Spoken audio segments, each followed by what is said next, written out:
Hello everyone and welcome back to Prestige Reef. Today I have both good news for you and bad news. The good news is work experience guys here. The bad news is someone is getting evicted.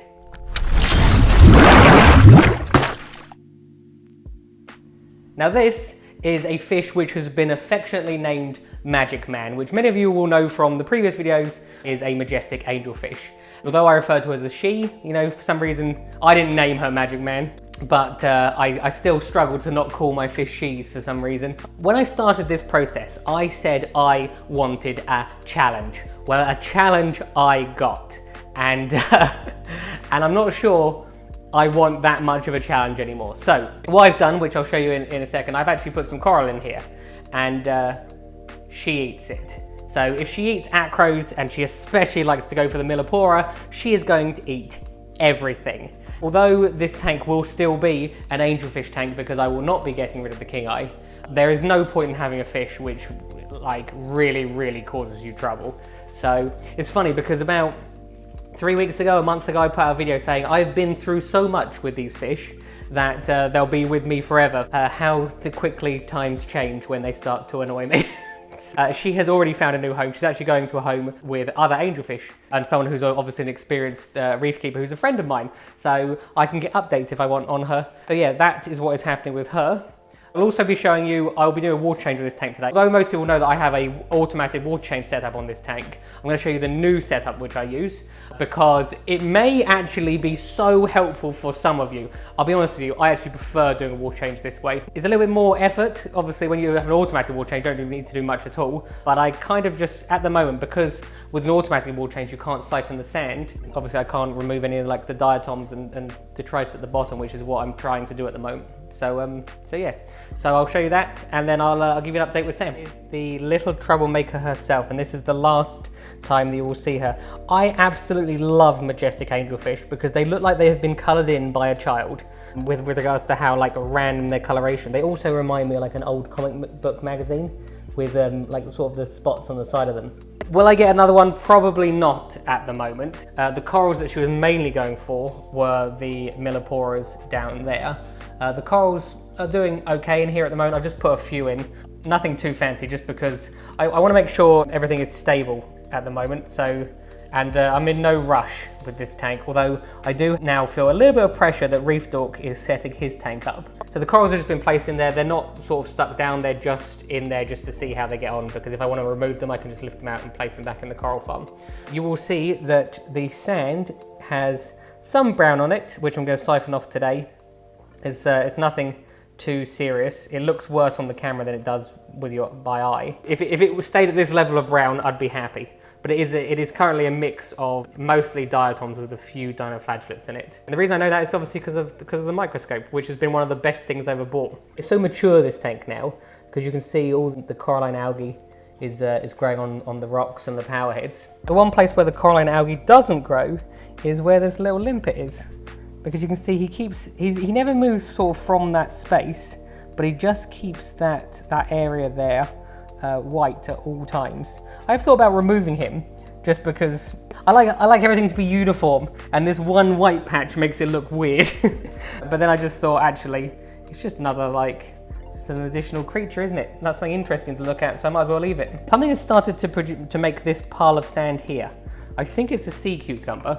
I have purposely not cleaned these side panels for two reasons, because one was for the snails. The other reason that I haven't cleaned them, I'm going to show you right now, is because I have put, this might be useful for some people, this is my algae scraper. Normally they come with a small section on one side and a larger blade on the other side, whereas I have put two large blades on it to make scraping the glass easier.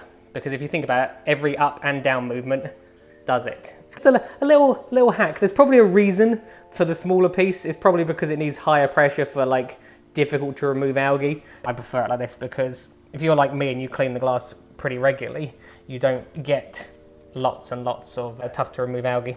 There's another little millipora there. As I said, they're not quite the correct coloration at the moment. This piece obviously has fallen down. Today is maintenance day. All these little issues that you're seeing, I'll fix today. And I'll also show you, as I said, how I do the water change. Right now, as you can see, we are back in the farm. You have to excuse the mess because as I said, Sam is here. Sam makes loads of mess when he's here for some reason, way more messy than me, probably because a load more work gets done than when I'm here. Now, there has actually been a couple of issues in the coral farm, which, not issues with the corals, there was a leak, I couldn't work out what was happening, which last night I worked out that basically the protein skimmers, which are automatically drained down, was draining down onto the floor. So I don't know how long it's been doing that for, but I could not work out why some of the stands were wet underneath, and I was terrified that there was a leak in here. And it turns out that technically there was a leak, but it was actually been pretty easy to resolve. The thing is, the pipe that had come out was connected to the water change, so it wasn't just the protein skimmer which was overflowing. When I do a water change, which is 400 litres at a time, it was backing up, then shooting out the little connection that the protein skimmer was attached to, and then that meant that I was basically dumping hundreds of litres onto the floor. Now, because the floor is raised, you can't see why. The only thing that you notice is that you start to get these the wood has obviously been absorbing the water, and obviously it put the fear of God in me. Anyway, we know who you want to see anyway. We know everyone's like, you want to see Sam, so I will pass you over. He just said he's not nervous, but he looks particularly nervous to me. You've made me nervous. So, look at all this mess. Actually, to be fair, that was my mess this morning. I've just cleaned the protein skimmers. Do you want to tell everyone what you've been doing? So again, quite a lot of fragging got done. So what fragging are you doing at the moment? So all the aquas down here. It's quite a nice green, to be honest. Done. You can lift it out of the water so they can see it better. 12, 15 frags that, I think. Yeah. It's quite a nice one. Little alveoporas are not doing bad, are they? From last time? No, they're alright. I've actually sold quite a few of those. It's a shame because this coral is always closed in the day, but at night, and I love coming here and feeding it at night because all of its pipes are out. You're learning a little bit about business as well when you're here. It's not just about coral frags and things like that. So what did you do yesterday? So yesterday we spent a few hours doing a cost comparison. Cost comparison, yes. With my competitors. Yes, so we looked at Ryan's prices compared to a few other people. Including eBay? Yeah, and eBay as well. And surprisingly, Ryan is cheaper at SPS than pretty much everyone. I like how you're saying it as if you're under duress. So, I'll be honest with you, I was also surprised. Not because I purposely go out of way to be expensive. I haven't done a cost comparison in a long time. So my prices have basically been the same for years for a lot of the corals.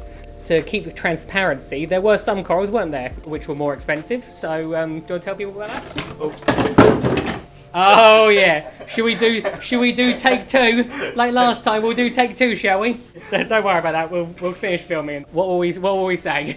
So a few of you look nervous now.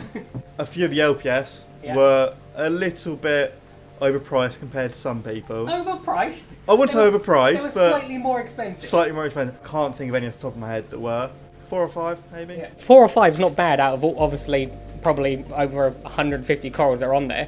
The reason we're doing the cost comparison is because I want to be competitive. So those prices will be being changed and adjusted to fit with the rest of the industry. So yeah, so that's what we're doing. That's what we were doing yesterday.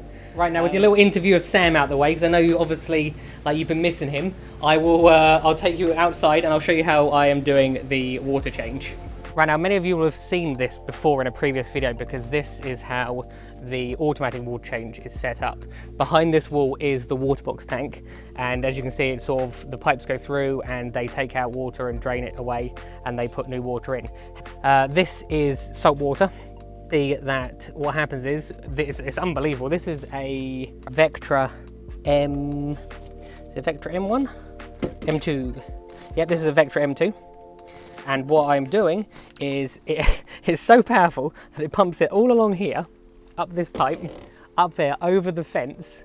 It then runs down here, and then across the floor, and then into the sump.